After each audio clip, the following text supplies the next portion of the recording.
Indonesia ini pernah menjadi salah satu negara yang disegani di dunia karena menjadi salah satu yang menginisiasi lahirnya organisasi yang namanya OPEC. Negara-negara eksportir minyak dunia.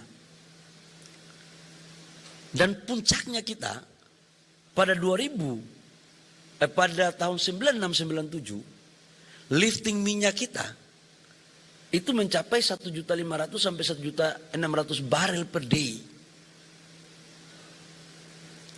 Dan konsumsi kita hanya kurang lebih sekitar 500.000 barel per day. Kita ekspor waktu itu 1 juta sampai 1 juta barel per day. Hebat sekali waktu itu negara kita. Dan pendapatan negara kita 40 sampai 45% itu hasil daripada migas.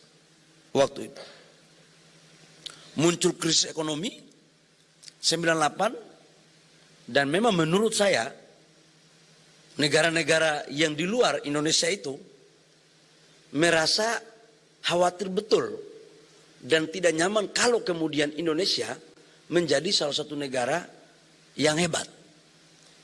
Dulu pernah didengungkan waktu saya masih kuliah itu seperti macam Asia kan kira-kira begitu, salah satu yang ditakuti. Apa yang terjadi? Krisis ekonomi terjadi dan perubahan fundamental regulasi. Termasuk dalamnya adalah migas. Yang dulunya Pertamina begitu kuat loh.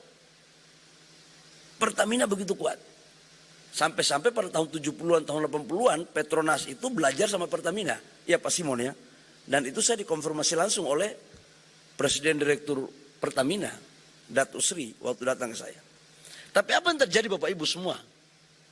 Ketika proses reformasi dan perubahan regulasi berimplikasi pada pelemahan sistem migas kita.